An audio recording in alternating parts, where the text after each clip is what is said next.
हूँ, वंदन करता हूँ। आज का जो विशेष कार्यक्रम है वो एक इंटरव्यू है जिसमें हम रोशनी राजाराम मैडम के साथ इंटरव्यू कर रहे हैं। आप ज्योतिषाचार्य हैं। साथ में ये माना जाता था जो मेरी और पूर्वाग्रह था या जो अधिकतर हम लोग देखते हैं, सोचते हैं, समझते हैं कि ज्योतिष एक विशेष प्रकार के लोग प्रैक्टिस करते थे। लेकिन रोशनी मैडम से बात करके आपको इसलिए अच्छा लगेगा क्योंकि वो हर चीज़ को एक वैज्ञानिक बेस देती हैं। आप आईआईटी पटना में फैकल्टी भी हैं और आपने मैनेजमेंट का कोर्स भी किया है, आईआईएम भी किया है, तो आपकी हर चीज़ में एक अलग तरह की वैज्ञानिकता है। तो आपको आपसे बातचीत करके रोशनी मैडम से आपको अच्छा लगेगा। तो आज हम बात करते हैं नवरात्र पर। नवरात्रि का वैज्ञानिक आधार क्या है? इसे कैसे मनाया जाना चाहिए? इसे कैसे करना चाहिए? इसमें क्या नहीं करना चाहिए? इन तमाम बातों पर हम आपसे बात करेंगे। रोशनी मैडम, चूचू की गप्पों में आपका स्वागत है। नमस्कार आलोक जी, आपको और आपके सारे दर्शकों को मेरा बहुत बहुत प्यार आभार मुझे यहाँ लाने के लिए। Thank you so much. Madam, आप आईआईटी में फैकल्टी हैं, आपने आईआईएम भी किया है, मैनेजमेंट भी किया है और ज्योतिषाचार्य भी किया है। ये आपस में क्या संबंध है, कुछ बताइए ना, क्योंकि हम लोग समझते थे ज्योतिषाचार्य माने सिर्फ ज्योतिषाचार्य। और आप आईआईएम भी आपने किया है, मैनेजमेंट भी किया है, आप आईआईटी में फैकल्टी भी हैं। तो ना वैज्ञानिक और ज्योतिष, ये दोनों चीजें कहाँ मिलती है?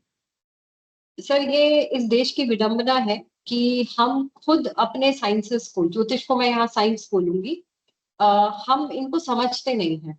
हमें लगता है जो कर्मकांडी ब्राह्मण होते हैं सर, अगर आप उनसे बात करेंगे तो उनको ज्योतिष का कोई गूढ़ ज्ञान एक्चुअली है नहीं।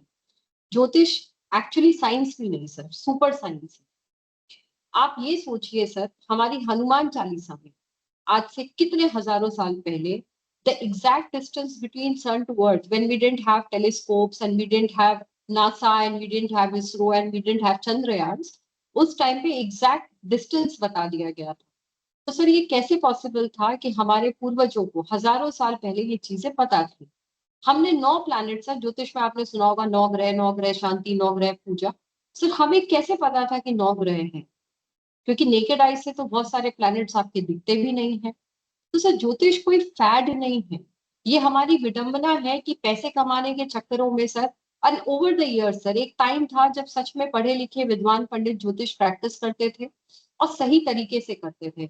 आजकल जिस तरह से सर ज्योतिष प्रैक्टिस हो रही है, ज्योतिष एज अ विद्या बदनाम हो रही है, लोग उसको फैड समझने लगते हैं। But Roshni madam, to be हम नवरात्रि पर बात शुरू करना चाहते हैं आपसे। क्या आप इस नवरात्रि के पीछे कोई वैज्ञानिक आधार देखती हैं या सिर्फ एक धार्मिक उत्सव देखती हैं? That is a very good question sir. मैं दो हिस्सों में इसको एक्सप्लेन करना चाहूंगी। नॉर्थ इंडिया में दो धारणाएं हैं कि नवरात्रि हम क्यों मनाते हैं। अगर हम अपने पुराने शास्त्रों के हिसाब से माने, ये थी दुर्गा जी की विजय महिषासुर पे। महिषासुर एक ऐसा दानव था जिसको देवता मिलके भी नहीं मार पा रहे थे, क्योंकि उसने वरदान लिया हुआ था कि ना कोई देव, कोई ना कोई नर उसको मार पाएगा। सारे देवताओं ने, शिव ने, ब्रह्मा ने, विष्णु ने अपनी शक्ति को मिला के उस टाइम शक्ति का, जिसको हम कहते हैं फीमेल गॉडेस दुर्गा का, की रचना करी, उसको सारे अस्त्र शस्त्र दिए। तो she was more powerful than any of the gods that time, because she had the power of all of them. 9 दिन के बैटल के बाद 10वें दिन, विजयदशमी के दिन, जब उन्होंने उस पर विजय पाई, तो उसको हम सेलिब्रेट करते हैं। और इसको हम कहते हैं कि हमेशा बुराई पे अच्छाई की जीत होगी। ये भी प्रचलन है कि 9 दिन के बाद राम जी ने रावण का वध किया था, जिसकी वजह से दशहरे पे रावण की एफिजीज को जगह जगह जलाई जाती है। लेकिन अगर आप देखें तो साल में 2 बार नवरात्रि आती है, शारदीय और कार्तिकीय। अभी हम शारदीय नवरात्रि में बात कर रहे हैं इसके बारे में। आपने अगर नोटिस किया हो आलोक जी, ये दोनों कब आती है? ये दोनों नवरात्रि आती है ऑटम और स्प्रिंग में। अभी हम ऑटम में बैठे हैं, और एक आती है स्प्रिंग में।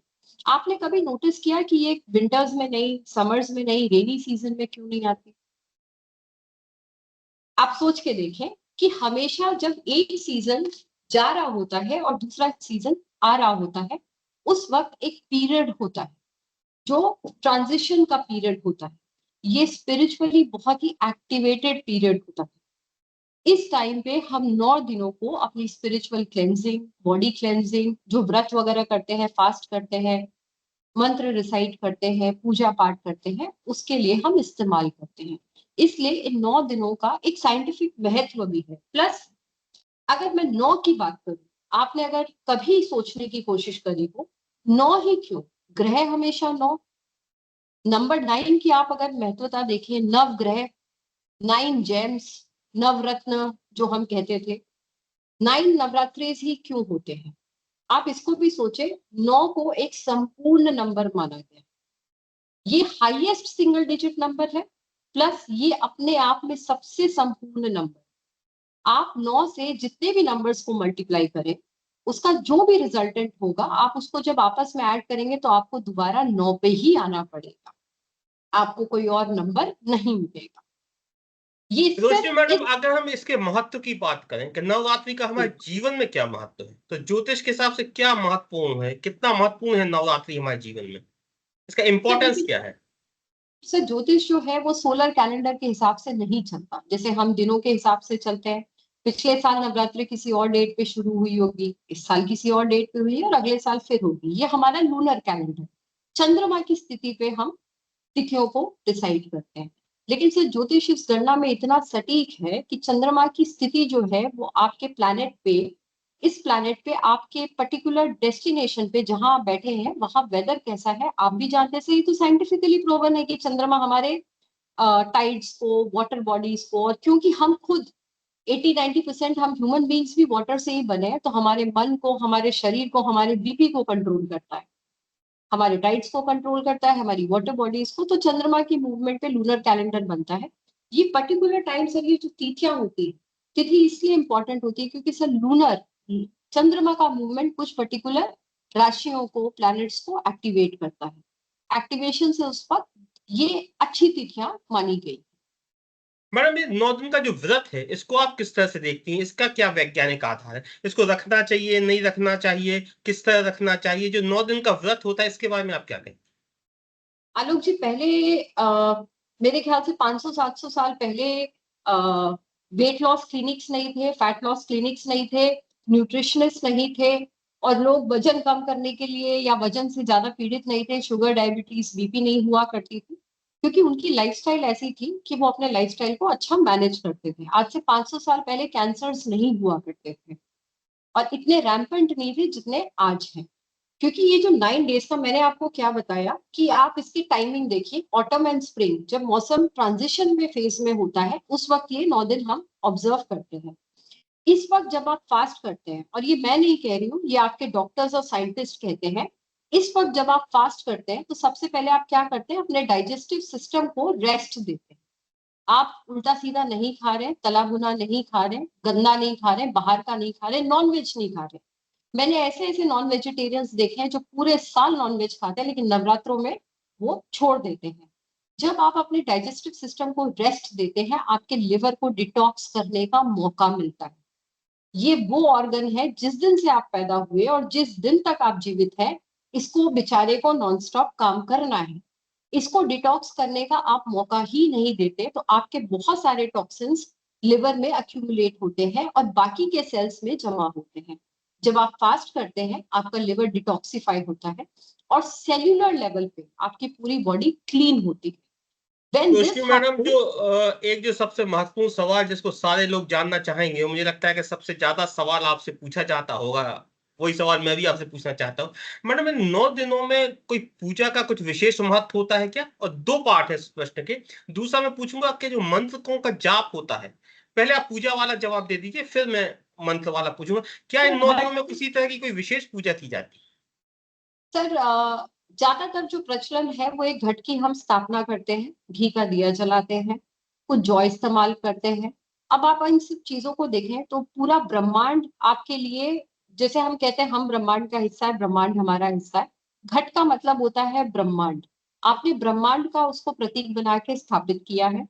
जब आप उसमें जौएं उगाते हैं तो उसका मतलब होता है कि आप फर्टिलिटी, धरती को उपज दे रहे हैं, आप सॉइल को, धरती की पूजा कर रहे हैं। और दिया जला के सर आप सूर्य का एक प्रतीक वहां रख रहे हैं। तो वायु, पृथ्वी, ब्रह्मांड, सारा का सारा आपने पंच तत्व जो है उनकी पूजा को स्थापित किया है। ये महत्व। मैडम, जो और जहां, मंत्रों की, जी, जी मैम, और पूरी आपने बात बात करी थी मंत्रों की, तो जी। मंत्रों को अगर आप देखें तो सर मंत्र सिर्फ मंत्र नहीं होते, मंत्र, जो मन से आता है उसको मंत्र कहते हैं। वैसे ही जैसे जो तन से आता है उसको तंत्र कहते हैं। मन जब लग जाए तो आप उसको मंत्र कहते हैं। तो मंत्र सर स्पेसिफिक साउंड्स हैं, स्पेसिफिक फ्रीक्वेंसीज हैं। आप हम सब जानते हैं sounds are frequencies, and frequencies को हम ब्रह्मांड की फ्रीक्वेंसी से मैच करते हैं to give a message to the universe.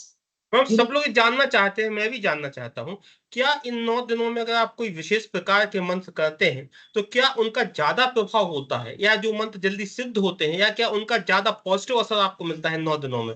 ये बहुत सारे लोग जानना चाहते हैं। जी बिल्कुल आलोक जी, ये स्पेशल तिथियां हैं। मैंने कहा ये ज्यादा एनर्जाइज तिथियां हैं। जैसे पितृपक्ष में हम कुछ काम करने से मना करते हैं, वैसे इन तिथियों पे हम कहते हैं इस तरह की पूजा पाठ मंत्र जाप।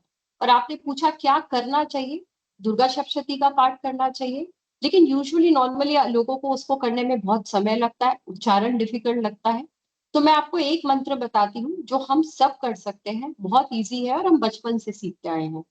आपने सुना होगा, या देवी सर्वभूतेषु शक्ति रूपेण समस्थिता, नमस्तस्यै नमस्तस्यै नमस्तस्यै नमो नमः। इसमें शक्ति की जगह आप मातृ कर सकते हैं, बुद्धि कर सकते हैं, जिसकी जैसी इच्छा। ये देवी का एक ऐसा मंत्र है जो सबको लागू है, कोई भी कर सकता है, किसी भी समय कर सकता मैम आखिरी में एक सवाल और पूछना चाहता हूँ आपसे, नवरात्रि में क्या नहीं करना चाहिए? है। सर आइडियल ये होगा, वैसे तो कभी भी नहीं करना चाहिए, लेकिन किसी भी तरह का व्रत तब जब तभी सक्सेसफुल है जब आप मन को साफ, तन को आप धो धो के साफ कर सकते हैं, लेकिन मन को साफ करना बहुत मुश्किल है। झूठ ना बोले, गद्दारी ना करें, बेईमानी ना करें, किसी के साथ गलत ना करें।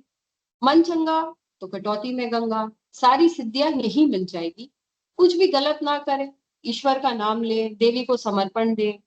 और एक चीज और कहना चाहूंगी आलोक जी, वैसे मेरी छवि है थोड़ी फेमिनिस्ट टाइप, लेकिन आप देवी का सम्मान करना चाहते हैं तो पहले आपके आसपास जो देवियां उनका जरूर सम्मान करें, उनका अनादर ना करें, क्योंकि देवी सब में बसती है सर। ईश्वर को किसी ने नहीं देखा है, हमने देवी को सिर्फ अपने घर में माँ बहन बेटी पत्नी के रूप में देखा है।